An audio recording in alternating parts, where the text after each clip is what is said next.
Hi friends, ನೀತಿ ಕಥೆಗಳ ಚಾನಲ್ಗೆ ಸ್ವಾಗತ. ಕಾಡಿನ ರಾಜನ ಕತೆ ಬಗ್ಗೆ ನಾನು ಇವತ್ತು ಹೇಳ್ತೀನಿ.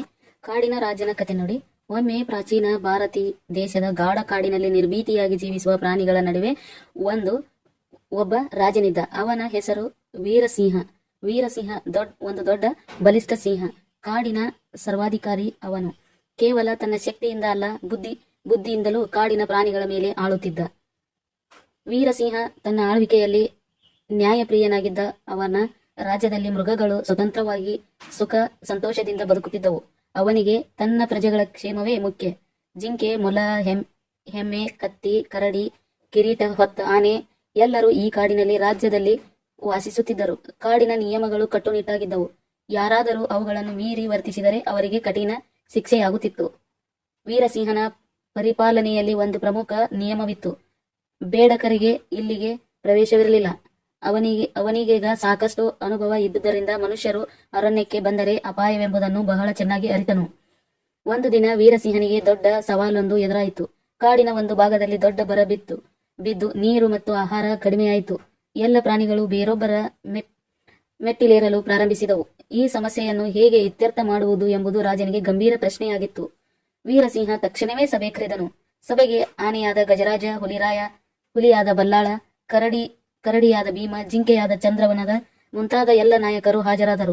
ವೀರಸಿಂಹ ಹೇಳಿದನು, ನಾವು ಎಲ್ಲರೂ ಒಂದೇ ಕುಟುಂಬ. ನಾವು ಪರಸ್ಪರ ಸಹಾಯ ಮಾಡಬೇಕು. ಇಲ್ಲವಾದರೆ ನಮ್ಮ ರಾಜ್ಯ ಹಾಳಾಗುವುದು. ನಾವು ಈ ಬರವನ್ನು ಎದುರಿಸಲು ಏನು ಮಾಡಬಹುದು? ಆನೆಯಾದ ಗಜರಾಜ ಹೇಳಿದರು, ನೀರು ಕುಡಿಯಲು ಹೊಳೆಯವರೆಗೆ ಹೋಗಬೇಕು, ಆದರೆ ಅದು ಬಹಳ ದೂರದಲ್ಲಿದೆ. ಹುಲಿಯಾದ ಬಲ್ಲಾಳ ಹೇಳಿದನು, ನಾವು ನಮ್ಮ ಪ್ರದೇಶವನ್ನು ಬದಲಾಯಿಸೋಣ, ಹೊಸ ಜಾಗ ಹುಡುಕೋಣ. ಆಗ ಕರಡಿಯಾದ ಭೀಮ ಹೇಳಿದರು, ನಮಗೆ ನೀರು ಅಗತ್ಯ, ಆದರೆ ಇಲ್ಲಿ ಇದ್ದು ಪರಿಹಾರ ಹುಡುಕೋಣ. ವೀರಸಿಂಹ ತಕ್ಷಣ ನಿರ್ಧಾರವೊಂದನ್ನು ಕೈಗೊಂಡನು. ನಾವು ಹೊಸ ಜಾಗ ಹುಡುಕುವ ಬದಲು ನೀರು ಉಳಿಸಲು ಪ್ರಯತ್ನಿಸೋಣ. ನಾವು ನೀರಿನ ಒಡಲೊಳಗೆ ಹೊಂಡಗಳನ್ನು ತೋಡುವುದರಿಂದ ಭವಿಷ್ಯದಲ್ಲೂ ನೀರು ಲಭ್ಯವಾಗಬಹುದು. ಕಾಡಿನ ಎಲ್ಲ ಪ್ರಾಣಿಗಳು ಒಟ್ಟಾಗಿ ಶ್ರಮಿಸಿ ಹೊಂಡಗಳನ್ನು ತೋಡಲು ಪ್ರಾರಂಭಿಸಿದವು. ಆದರೆ ಈ ಕೆಲಸವನ್ನು ಒಪ್ಪಿಕೊಳ್ಳದ ಕೆಲವರು ಇದನ್ನು ವಿರೋಧಿಸಿದರು. ಹುಲಿಯಾದ ಬಲ್ಲಾಳ ತನ್ನ ಗುಂಪನ್ನು ಸೇರಿಕೊಂಡು ರಾಜನ ಆಜ್ಞೆಗೆ ವಿರೋಧ ತೋರಿಸಿದನು. ಬಲ್ಲಾಳ ಹಾಗೂ ಅವನ ಗುಂಪು ವೀರಸಿಂಹನ ವಿರುದ್ಧ ಪಿತೂರಿ ರೂಪಿಸಲು ಪ್ರಾರಂಭಿಸಿದರು. ಅವರು ಕಾಡಿಗೆ ಹೋಗಿ ಬೇಟೆಗಾರರನ್ನು ಕರೆತರಲು ಯೋಚಿಸಿದರು. ಬೇಟೆಗಾರರು ಬಂದರೆ ಸಿಂಹನ ಸಾಮ್ರಾಜ್ಯವನ್ನು ನಾಶ ಮಾಡಬಹುದು ಎಂದು ಅವರ ಲೆಕ್ಕ. ಒಂದು ರಾತ್ರಿ ಬಲ್ಲಾಳ ತನ್ನ ಗೆಳೆಯ ಹುಲಿಗಳನ್ನು ಕರೆದುಕೊಂಡು ಮನುಷ್ಯರ ಊರಿನತ್ತ ತೆರಳಿದ. ಅವರು ಕೆಲವು ಬೇಟೆಗಾರನನ್ನು ಭೇಟಿ ಮಾಡಿ, ನಮಗೆ ಸ್ವಾತಂತ್ರ್ಯ ಬೇಕು, ನಮ್ಮ ಸಹಾಯಕ್ಕೆ ನೀವು ಬನ್ನಿ, ಸಿಂಹನನ್ನು ವಧಿಸಿ ನಮ್ಮನ್ನು ಕಾಡಿನ ಆಡಳಿತಕ್ಕೆ ಒಯ್ಯಿರಿ ಎಂದು ಹೇಳಿದರು. ಬೇಟೆಗಾರರು ಇದನ್ನು ಒಪ್ಪಿಕೊಂಡರು ಮತ್ತು ಲೋಭದಿಂದ ಕಾಡಿನ ಕಡೆ ಬಂದರು. ಮರುದಿನ ಬೆಳಗ್ಗೆ ವೀರಸಿಂಹನಿಗೆ ಈ ಸುದ್ದಿ ದೊರಕಿತು. ಅವನು ತಕ್ಷಣ ತನ್ನ ಸೆನೆ ಸೇರಿಕೊಂಡು ಎಚ್ಚರಗೊಂಡನು. ಬೇಟೆಗಾರರು ಬಿದ್ದಂತೆ ಅವರ ಮುಂದೆ ನಿಂತು ಗರ್ಜನೆ ಮಾಡಿದರು. ಸಿಂಹನ ಗರ್ಜನೆಯ ಶಬ್ದ ಕೇಳಿದ ತಕ್ಷಣವೇ ಬೇಟೆಗಾರರು ಭಯದಿಂದ ಹಿಂದೆ ಸರಿಯಲು ಪ್ರಾರಂಭಿಸಿದರು. ಆದರೆ ಬಲ್ಲಾಳ ಮತ್ತು ಅವನ ಗುಂಪು ರಾಜನ ಮೇಲೆ ಆದರು. ಸಿಂಹನ ಗರ್ಜನೆಯ ಶಬ್ದ ಕೇಳಿದ ತಕ್ಷಣವೇ ಬೇಟೆಗಾರರು ಭಯದಿಂದ ಹಿಂದೆ ಸರಿಯಲು ಪ್ರಾರಂಭಿಸಿದರು. ಆದರೆ ಬಲ್ಲಾಳ ಮತ್ತು ಅವನ ಗುಂಪು ರಾಜನ ಮೇಲೆ ದಾಳಿ ಮಾಡಲು ಮುಂದಾದರು. ವೀರಸಿಂಹನಿಗೆ ತಮ್ಮನ್ನ ಕಾಪಾಡಿಕೊಳ್ಳಲು ಪ್ರಜೆಯೇ ಸಹಾಯ ಮಾಡಿತು. ಆನೆಯಾದ ಗಜರಾಜ ತನ್ನ ದೊಡ್ಡ ಸೊಂಡಿಲಿನಿಂದ ಬೇಟೆಗಾರರನ್ನು ಎಸೆದನು. ಕರಡಿಯಾದ ಭೀಮ ಅವನ ತಾಕತ್ತಿನಿಂದ ಅವರನ್ನು ಹಿಂದೆ ತಳ್ಳಿದನು. ಜಿಂಕೆಗಳು ವೇಗದಿಂದ ಓಡಿ ಹೋಗಿ ಬೇಟೆಗಾರರಿಗೆ ಗೊಂದಲ ಉಂಟು ಮಾಡಿದವು.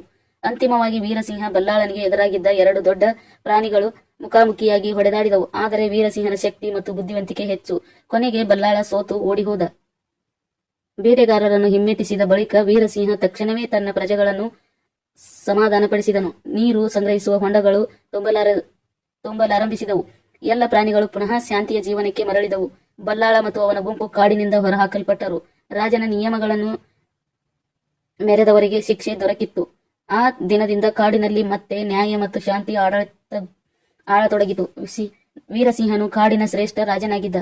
ಇಂತಹ ರಾಜನಾದರೆ ಮಾತ್ರ ಕಾಡು ಮತ್ತು ಪ್ರಾಣಿಗಳು ಸದಾ ಸಂತೋಷದಿಂದ ಬದುಕಬಹುದು. Thank you. ಇಷ್ಟೊತ್ತಿನೊಳಗೆ ಈ ಕಥೆಯನ್ನು ಕೇಳಿದ್ದಕ್ಕೆ ತುಂಬಾ ಧನ್ಯವಾದಗಳು.